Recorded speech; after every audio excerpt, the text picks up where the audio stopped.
Sasa kurudi ya pili alikuja tu kubeba vitu zingine.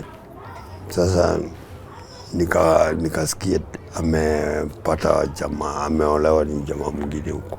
Ashaanza kuleta wasi wengine kejani, anakuforce muite buda. Alafu mimi najua buda, unaona? Buda mara mingi, buda huu dozi njaa mara mingi sana. Saa zingine hata labda nimepata kitu kama hata chwani, unaona hiyo food eri upatie buda. Juu bado washakuwa mzae, unaona?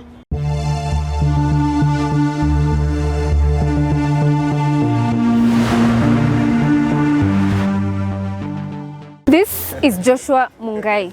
He was once a successful businessman who used the proceeds he got from his business to educate not only his children, but his late sister's children as well. But today, Joshua lives like this, a depressed man who does not want to interact with anyone. And so his neighbors called us to come and listen to his story and understand what happened that caused him to become such a withdrawn man. Welcome to today's episode of My Story. My name is Yvonne Kawira, and this is Joshua's story.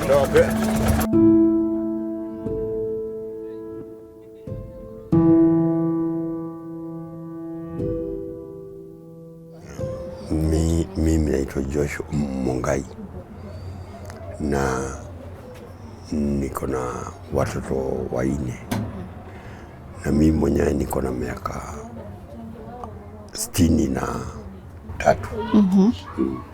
Joshua, nimeambiwa na mtoto wa dadako kwamba uliwalea wote. Ndio. Ni biashara gani ulikuwa ukifanya ilikuwezesha kuwalea hawa watoto bila shida? Kazi ya jua kali, biashara tu hizi ya jua kali ndio nimefanya sana. Na zikakusaidia kulea watoto wako?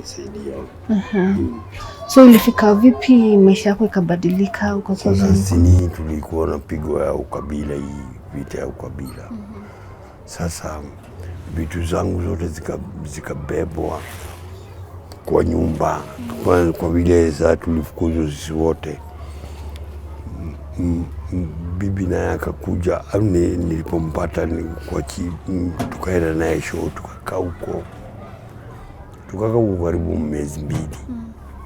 Alafu akarudi, kukatokea watu kuna magari zinarudisha watu kwao. Sasa nikawaambia peleka hii watoto nyumbani, waone kama wanaweza rudi kwa shule ama namna gani, kwa vile tukuwa na plan. Akapeleka. Kutoka siku hiyo hakurudi. Sasa kurudi ya pili alikuja tu kubeba vitu zingine, tena kurudi kukaa, akaanza kufukuza watoto. Sasa nikasikia amepata jamaa, ameolewa ni jamaa mwingine huko. Sasa mimi nikawacha. Uliambiwa tu na watu kwamba ameolewa na jamaa mwingine? Lakini nishaenda. Ushaenda ukamwona akiwa kwa huyo jamaa mwingine? Ndio, nilishaenda kuchukua mataito. Taito za shamba ndio alikuwa na. Mlikuwa mmegombana, mlikuwa mmekosana? Yali kuacha tu kaenda kaolewa? Hakuna kitu kukosana. Na akabeba watoto wote? Hiyo situation vile alifanya hivyo, ulikuwa wapi akibeba hizo vitu zote na watoto? Siku hiyo sisi tulikuwa tumekimbizwa.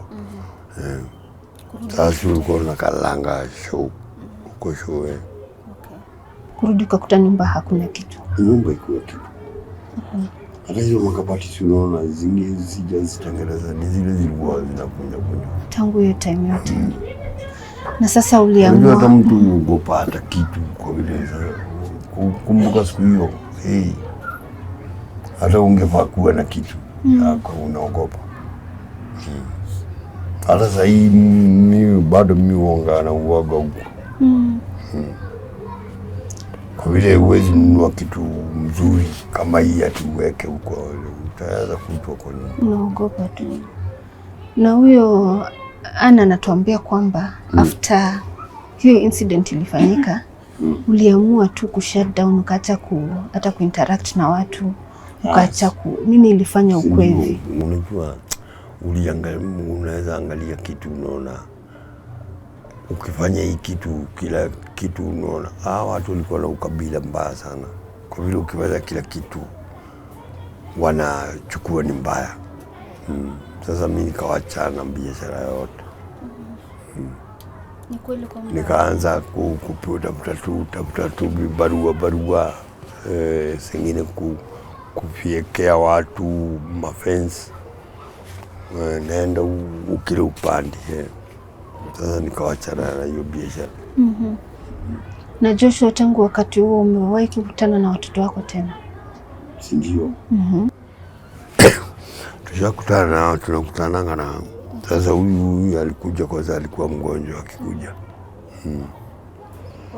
Huyu kwanza ni kuletwa, aliletwa. Hata alinikuta hapo pale tulikuwako. Hapo kwa reli.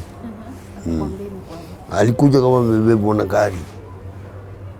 Nikamwambia wewe unajua huyu? Nikamsema ndio. Nikamwambia huyu mtoto wako ni mgonjwa. Alipopeleka hospitali ukaambiwa alikuwa mgonjwa wapi? Sasa nikaenda nikaitani, akampeleka hospitali. Nani alilipa hiyo bill? Ni Ann. Na sasa Ann anasema ako concerned that hauko sawa. Wewe unaweza niambia shida yako haswa ni nini? Kila siku ikiamka inakusumbua? Ni mashida yani. Kwa vile nikifanya kila kitu sioni kiingia. Kwa vile kama sasa tuko na shamba, mimi hakuna mtu wowote wetu amejenga kanyumba, hata mimi kanyumba kadogo tu, unaona. Kama huyu ana amejenga yake, lakini sisi bado. Na mimi huomba hata mtoto mmoja tu aingie tu pale asimamie, yani hata kama ni nyumba yake akue. Unajua huko kuna mambo mengi, kwa vile unaweza kufanya biashara yote ya kuchunga kuku nini. Sasa mambo ikanilalia sana. Tena madhe na alikuwa amededi. Sasa unaona kila upande, unaona hakuna njia. Tukikuja asubuhi tumepata ukiokota vitu pale. Hizo ni za nini? Hizo ni matakataka, mimi tuseme ni scrap tunauzanga kubahatisha. Ukiziokota uuze unapata kama pesa ngapi kwa siku? Sengine unaweza miss, sengine mimi utoka hata hapo zero kama every day. Uwezi kutoka ati daily zero. Sengine unaweza pata so 2, 3, sengine so ukipata kula ba. Najua sio nini nakupatianga nguvu kila siku kuamka na kung'ang'ana one more day. Si unajua lazima ujaribu, kwa vile unajua kuna mali pengine umetegemea ndio sengine anapega kitu. Lakini sasa sengine hayuko, ama uwezi kushinda ukimsumbua kama uko na kitu, unaona. Ungependa Mkenya mwenye anakuangalia saizi akusaidie kivipi? Ni nini hiyo kitu wenye unasema nikipata hii maisha yangu itabadilika? Mimi kusema kweli, yani kazi kama kangu mimi utaka, unajua mbele niko nauza viatu. Sasa kajob kama kangu niweze kurudisha kama kwa viatu za shule. Utashukuru sana. Okay. Kuna venye unaweza patikana kwa simu ama nani una trust? Huyu Ann ndio una trust. Sasa ndio mama yetu sasa. So tukiongelesha Ann wote, mimi waambianga ni huyu, kwa vile ndiye anaweza kufanya mambo kama vile umekuja. Unaona. Okay.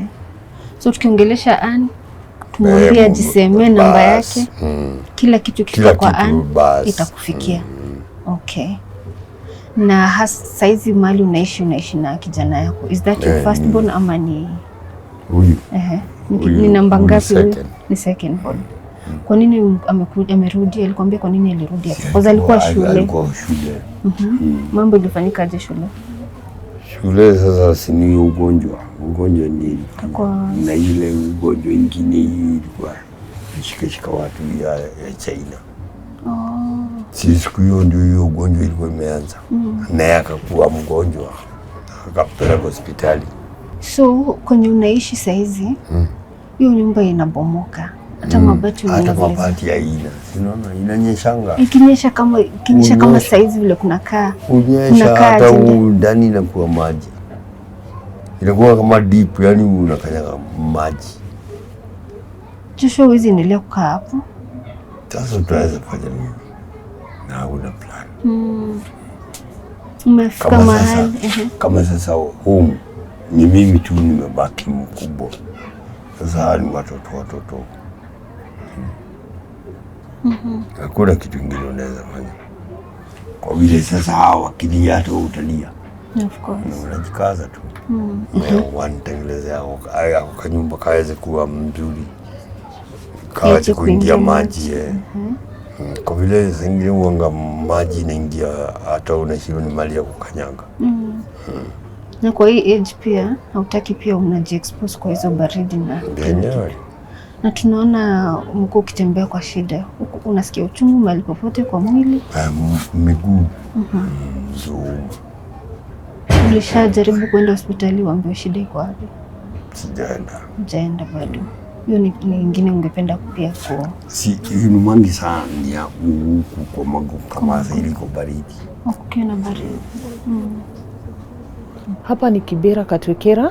Mimi naitwa Anduta. Nimezaliwa hapa. Tulizaliwa tukiwa 4. Na mamangu akafa, tukalelewa na shushu yangu na anko yangu. Yeah. So wakati unasema your mom died, mlikuwa kama how old vile mamako alipasa? Tulikuwa hatujakuwa sana. Tuseme ni 15, wengine 10 hapo. Yeah. Alafu na baba, hatukuwa na baba, hatujui baba, tulilelewa hivyo. Maisha ilikuwa vipi after mamako aliaga na mkaanza kugrow up na shush? Maisha ilikuwa mzuri sababu tulikuwa na anko yangu ambaye anaitwa Joshua. Alikuwa amesimama na familia yote sababu ni mtu alikuwa anafanya biashara na alikuwa anajiweza na alikuwa anatusupport. Shule, chakula, kila kitu tungetaka alikuwa lazima angetufanyia. Na huyo uncle ni brother ya mama ama ni brother ya dad? Ni brother ya mamangu mwenye mamangu alikuwa anafuata mamangu. So ni mdogo wa mama? Kama vile nimekuambia hatukuwa na baba. Okay. Yeah. All right. So your uncle akachukua responsibility kama mzazi wako? Yes. Na dada zako? Yeah. Sana. So tuliishi vizuri but 2007 siku ya post election kulikuja furugu na hapo kabiashara mlijua vile sijui kama ulikuwa umezaliwa 2007. Wow. So ilikuwa mbaya na maisha ikakuwa mbaya hapo. Tulikaa showground kama 6 months. Na vile tulirudi bibi yake sijui kama ilikuwa kukosana ama aliamua akaenda na vile alienda anko yangu shut tu kutoka siku hiyo. Na alienda na kila kitu? Na kila kitu. So alibaki tu kwa nyumba. Maybe manguo ndio nafikiria zilikuwa zimetupwa huko chini. So venye alienda, alichange tu. Akaanza kunyamaza, akaanza kukunywa. Hata kama alikuwa anakunywa kidogo, akaanza kukunywa sana. Na hata kuoga. Anko yangu ni mtu alikuwa smart, wale wanamjua. Ni ule hata kiatu yenye alikuwa anavaa ungeshangaa. So akashat na hata kuoga ni shida, kukula ni shida, maybe saa zingine hata unaweza kuongea inakuwa shida. Yeah. That's why nilitafuta usaidizi sasa mahali imefika, nikatafuta Kawira, at least ukuje uone tunaweza msaidia vipi. Yeah, na Wakenya wengine sababu nasikianga vibaya, napiganga magoti, naomba, nafanya nini. Yeah, mimi usaidia mahali naweza. Kama ni chakula siwezi mpea kila siku juu pia mimi si ati na struggle. Na mimi ni volunteer, mimi ni community health volunteer. Na pesa tu hakuna pesa kidogo ama mingi, but at least zinanisaidianga mimi kidogo na simuwezi kabisa. Yeah, lakini mimi ujaribu mahali naweza. That's why nikasema acha nitafute hata usaidizi kwa Kawira tuone vile Wakenya wanaweza msaidia kama ni kimawazo, juu naamini anaweza rudi sawa. Apart from shut down, nini ingine anafanyanga ifanye uone ni kama something changed in him and for the worst? Nini hizo anafanya like on a daily basis? What are some of the things he does that make you concerned? Sasa kama hata saa zingine anaweza kaa kwa nyumba kama amenyamaza, maybe jirani anakuambia hajatoka for 2 days. Saa zingine pia kukunywa, unaweza mpea hata 100 bob, maybe anakunywa. Yeah. Na si ati ni mwendawazimu, sababu ni mtu mkiongea naye ana reason. Hata ukikaa naye uongee utasikia ni mtu ako sawa. But anaokota vitu kwa barabara. Kijana wake ndio huwa anaokota hizi plastics na nini akiuza. But yeye anaziokota. Yeye sasa akiokota maybe utaweza ona kwa kazi yake uone zile vitu anaweka. Yeah. Hiyo ndio kazi anafanya, kwa sababu mtu alikuwa kufanya, alikuwa na biashara kubwa. So unafikiria ile mawazo tu akiweka vitu zijae hapo anaonanga ni air. Mimi naweza kumbuka kitu important sana, the most memorable moment umeshare naye. Alikuwa anatunulia ile kitu mtu anataka, hata kuongea naye. Ni ule mtu mzuri, unajua mtu mzuri. Yeah, lakini shida zinabadilishanga mtu anakuwa tofauti. Ni ule mtu mzuri. Hata ungekuja niseme nataka hii, maybe nataka hata kusukwa zile line za 20 bob, anatoa na roho safi, twendeni ni msuke nywele. Unaona? Hata kama ni bibi yake angesema tuko aje, hiyo hakuwa anasikia. Yeah. Alright. Yeah. Thank you sana kwa hata kutuinvite hapa kutaka kusikia story ya uncle yako na kuona kama kuna venye Wakenya wanaweza simama naye. Hiyo ni kitu important sana that haujasahau kwamba alikulea na amekufikisha mpaka mahali umefika. Nitashukuru sana. Okay. Na nimeshukuru pia kwa nyinyi kukuja Kibera, na mnasikianga Kibera sikupoa but simuona nikupoa. Okay. Nimesomea Portrees Mombasa, KMTC. Nilikuwa nafanya medical lab. Lakini sasa vile tulimaliza exam nikafail mtihani 2, biochemistry na parasitology, na actually nilifail gina max 2 na wengine 3 4 hapo. Sasa wale wenye walikuwa wananisomesha walikuwa ratansi. Sasa kulingana na ile duration walikuwa wamenipatia, wakaniambia wezi ni saidia zaidi hapo. So mbakisha hizo retake. Baada hizo 2 ndio nimalize. Sasa ikanibidi juu sitaki kuingilia kwa noma za mtaa.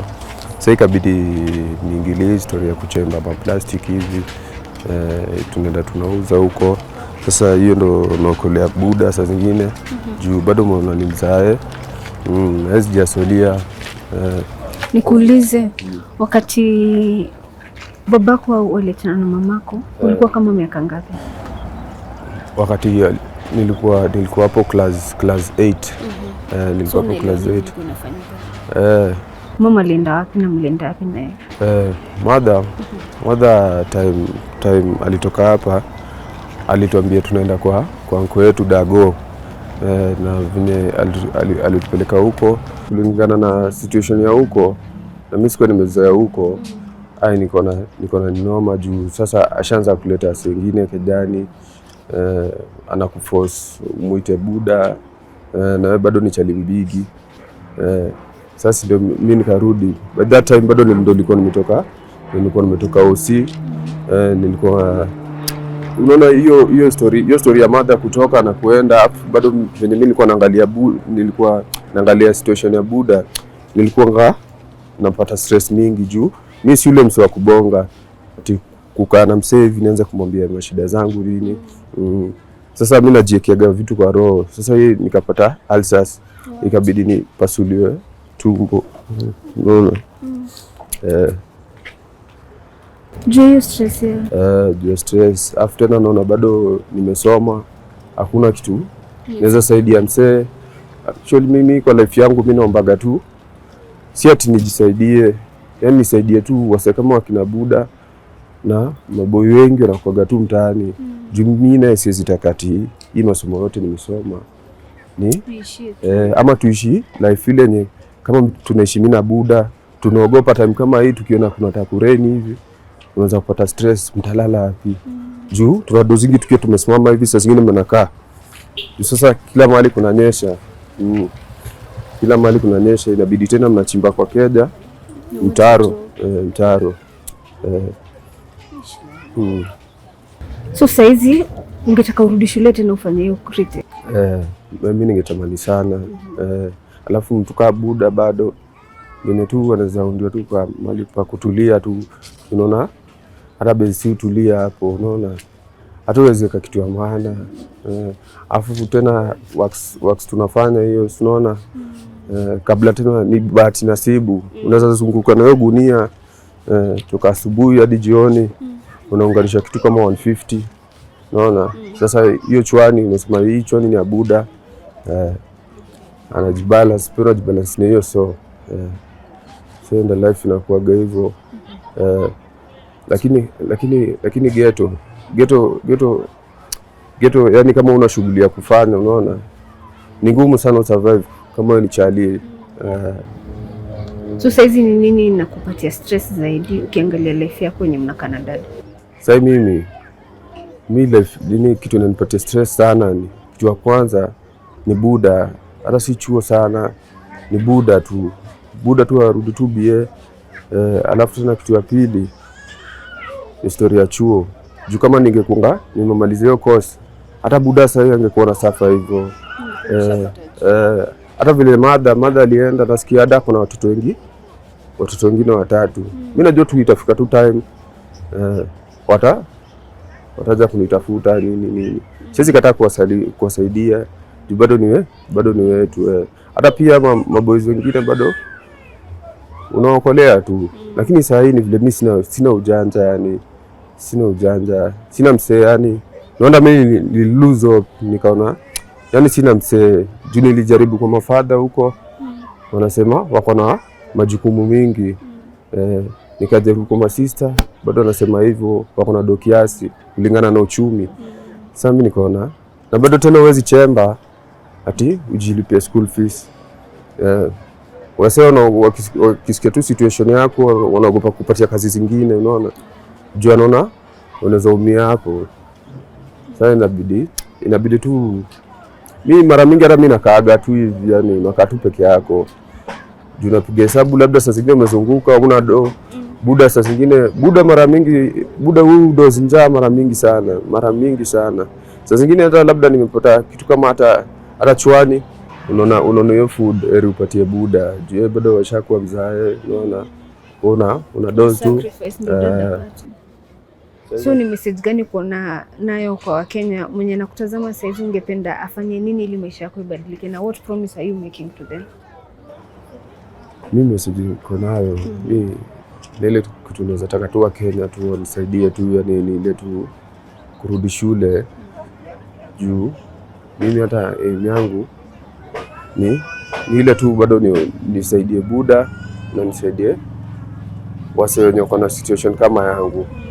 Na mimi siwezi kuangusha kulingana na ile shida nimepitia, zile vitu nimeona, siwezi kuangusha. Unaona, najua sasa huwezi kama unaambiwa kuna shida mahali fulani, hauwezi jua kama hujaiona, unaona. Lakini venye mimi nimeshaiona, yani hata nikirudi chuo hivi siwezi kuwa kama vile nilikuwa. Hiyo ni sure. Siwezi kuwa hata vile nilikuwa. Juu kama ningejua tu hivyo kitambo. Lakini ya Mungu ni mengi. And it's not too late. Bado wewe ni mwana. Unaweza tu pick from mali umefika na uendelee na make something from it. Si ndio? Na usi give up. Si ndio? Kuna reason uliamua kuja hapa kwa dad kusimama naye. Nini hiyo reason yenye ilifanya instead of uende kwingine, nini ilifanya kuja kwa dad? Mimi vile nilikuwa natulia na mother huko Dago, alipatana na msee fulani hapo. Sasa msee alikuwa anadai ile design amekalia mother hadi si tu atukalie wote, yani si ifike mahali anatuita tumuitage buda. Alafu mimi najua buda, unaona. Sasa niko na kuliko sasa na force na msee kama huyu, saa zingine ananishikia daga anataka kunidunga, unaona. Saa zingine anabitika hapo mada, unaona, anabitika mada na uko hapo anataka tu uongee, unaona. Sasa niko na buda yuko, buda mwenyewe pia na safa eri, hata nikuja tu nitafute shughuli yenye ndapiga, hata niokoleage buda, unaona. Sasa toka hiyo siku ndo mimi nilitoka huko, hatujaipatana tena na mada. Unasikia tu stories zake? Nasikia tu stories zake, anakuja mahali fulani na fulani, lakini sijaishia huko. So hiyo retake unaweza jua estimate how much itakucost mtu akijitolea tu akwambie kurudi shule sasa hivi, unaweza jua how much? Juu hapo kuna story ya school fees, bado story ya uniform, alafu unajua bado mafare nini, unaona, malunch hivi, lakini sasa school fees ni kitu kama nini taochwani hivi. Kwa majina naitwa Eunice Kagea. Josh ni jirani yangu kutoka kitambo, kama bado niko msichana. Nikikujia hii hapa kwa hii boma nilimpata wakati alikuwa anasomesha kina Ani. Wakati alikuwa anasomesha kina Ani, na alikuwa mzee wa bidii sana, na alinikaribisha na roho moja. Sasa tukaendelea, sasa ikafika mahali ile vita ya 2007 ndio sasa hali kaanza kubadilika kwa Josh. Alikuwa anakaa na bibi yake vizuri, sasa ikafika tu mahali bibi yake akakuja tu, hata mimi akanizubaisha akili, akakuja akabeba kila kitu kwa nyumba. Kwanza hii in fact akamdanganya ati kuna roli tunahama. Tulikuwa tunamsaidia kubeba hizo vitu. Mko mnajua na tulikuwa tunajua. Sasa kuweka vitu kwa roli, sasa mimi nimekuja kuchukua mituji zilikuwa zimebaki. Josh alikuwa amebaki, akamdanganya, shika hii pesa ndio niletee kitu fulani. After tunaenda kufika pale tukakuta roli imeshaenda. Na mjelienda. Hatukujua. Kidogo mnasikia ameoleka. Kidogo tunasikia ameoleka, but alikuwa mtu hard working sana. Tena alikuwa mtu wa bidii. Mpaka akasomesha huyu Ani vile unamuona hivi, mtu wa bidii sana. Sasa kutoka hiyo wakati ikaingilia fujo, wajoloa na nyang'anya watu manyumba nini. Lakini mimi nilikufa na yeye. Nikasema siwezi. Na imagine usi relative wako. Nilikufa na yeye. Nikasema hii nyumba nitailinda. Sasa tukaanza tu hapo.